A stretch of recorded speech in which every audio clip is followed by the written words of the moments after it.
Hi baby mamas, I'm back for my second video. This is little Damien. Oh dear, that face. So sorry it's taken a little while if you've been waiting to listen to my second video. I just haven't had a chance to record it. As you can see, I did put him down for a nap, but he woke up as soon as I put him down. So I thought, well, I'll just do it while holding him. So yeah. So I'm going to talk a little bit about falling pregnant for the first time with my eldest girl, Hermione. And just how that all went. So again, after this video, if you guys have any questions or if you're unsure about anything to do with pregnancy, any questions, like literally absolutely anything, ask away. So I first thought that I was pregnant. Well, I didn't thought, I knew. I had my favorite dish, tuna pasta. Some people hate tuna, so that's fine. And I actually felt really sick afterwards. So I went and took a pregnancy test, and lo and behold, I got a very, very, very faint positive.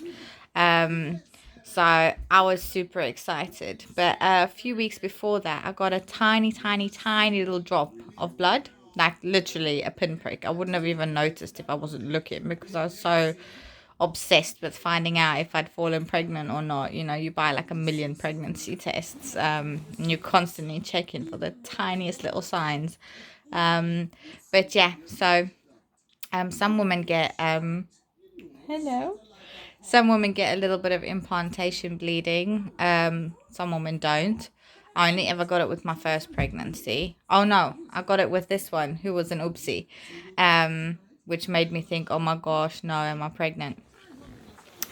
So yeah, never to say he's an absolute blessing. So I'm happy. But yeah, so some women can get a little bit of implantation bleeding. It's absolutely normal. I have had a previous miscarriage. So if it's extremely heavy and it's really, really painful, um, and you possibly break out in really bad spots, severe cramping that travels down your leg, oh, pardon you, it is a possibility that you might miscarry or have had a miscarriage. But having said that, some women do have quite bad cramping, sorry, um, and heavier bleeding, but baby's absolutely fine. So that's not to say that you are going to miscarry. It just depends on you. Sorry, 2 seconds. Let's just wipe the sick off this little munchkin's face. He's a very sicky baby. He likes to upchuck all the time. Gives me loads of washing.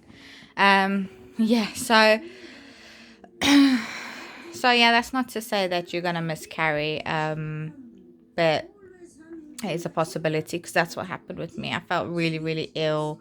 I was in a lot of pain. I felt like I had a really bad period, but it was only for like a couple of days and then it went away. So, and I got a positive pregnancy test as well. So I knew I was pregnant and I miscarried. If I didn't take a test, I would never have known. I would be none the wiser. So yeah, so that was that one. But this one, it was just a tiny dot of implantation bleeding a couple of weeks before I got a positive pregnancy test. So some women get weird aversions and cravings and this and that. I didn't get too many, but one thing I did find is I couldn't have anything touch my neck. I couldn't have a necklace on. My hair couldn't touch my neck anywhere. Clothes. And bearing in mind, I fell pregnant with her in September. So come winter time, it was freezing. And here I was walking around with my jacket or my jersey off my shoulders, far away from my neck. Otherwise, I'd be gagging or throwing up everywhere, which was a little bit of a nightmare. So, yeah, that was interesting. Um, I was working at the time as well, so I was the manager of a beauty salon, and of course I wasn't allowed to tell anybody. Because my boss at the time was like, "Ah, don't tell anybody. I'm scared. I don't want them to leave. Blah blah blah blah blah." So it was a bit hard when I had to like run out the room every couple of minutes because I was nauseous, and it took me a little while to figure out that it was some stuff on my neck that would make me gag. So yeah, if you just get the sudden urge to gag, it might be because something's on your neck as well. So that was a little bit of nausea I got. What else? Let's think. Absolutely ravenous for sweet stuff. Fruit, chocolate, anything sweet, I wanted it. I couldn't eat more than a mouthful of normal food that wasn't slightly sweet. I lost my appetite completely. So, needless to say, I was lucky enough that I didn't put on much weight at all after having Hermione, which was really good because when you fall pregnant, one of the thoughts that goes through your head are, oh my God, my body's going to change. I'm going to get fat. I'm going to get stretch marks. Is my partner going to still love me? You know, what's going to change? And those are all normal fears. I got really, really insecure about falling pregnant. I mean, I was over the moon and so happy, but he's talking. He's talking. But I did get very insecure because now my body was going to change and I don't know what was going to happen to it, how bad my stretch marks were going to be. So I became a little bit withdrawn and I took it out on my partner and I thought he was going to leave me because I wasn't going to be the same. And, you know, so I did struggle a little bit like that. So if you fall pregnant for the first time and you start feeling a little bit withdrawn and all of that, it's completely normal. Absolutely normal. It's nothing to worry about. Don't second guess your relationship or if you're right with the right one or did you make a mistake or anything like that, unless there's other factors involved. But yeah, it's all normal because remember, you're taking on a massive responsibility. If you're a first-time mom, you have no idea what to expect. You're gonna have to change your whole lifestyle to make space for this little person. And to be honest, it's not that scary. Everything just slots into place. Are you talking? Are you talking? Everything literally will just slot into place. And I will say, talk to your partner as much as you can about, you know, what you're thinking, what you're going through. Don't just keep it to yourself and think, oh, no, it's fine. I can deal with this. You know, I can do it because it's only going to make it worse. But yeah. People say that their boobs get really, really sore and it's a telltale sign. My boobs didn't get sore at all. I had no issues with them whatsoever. So yeah, that wasn't a telltale sign for me at all.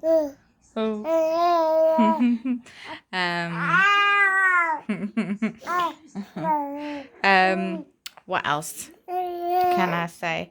Oh yeah, as soon as you find out you're pregnant, I would highly recommend body oil, bio oil. Lots and lots and lots of bio oil because it really helps soften and moisturize the skin. Nothing's gonna stop you from getting stretch marks if you're gonna get them, but the more hydrated your skin is, the better it stretches in a sense. So you're less likely to get stretch marks if your skin's really, really well hydrated. So lots of water. And bio oil or a really thick body butter is really good. Body Shop have a really nice one, but I can't quite remember the name. It's in a brown tub with a gold label. They're really, really good. I use that. Are you judging? Are you judging? So that's, yeah, those are quite good. I was lucky enough I didn't get that many stretch marks with my first one.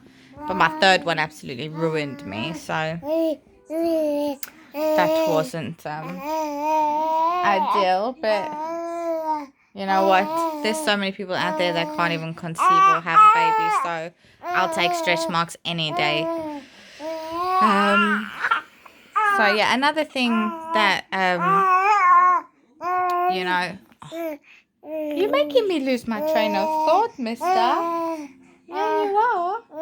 You are. With driving in the car and stuff like that, make sure your seatbelt is the one that comes across your shoulders is between your boobs, and the bottom one is under your tummy. Don't ever put it over your tummy, because if you ever get into an accident, the seatbelt directly on your tummy can cause serious issues. So seatbelt always under your belly. Always, always, always under your belly.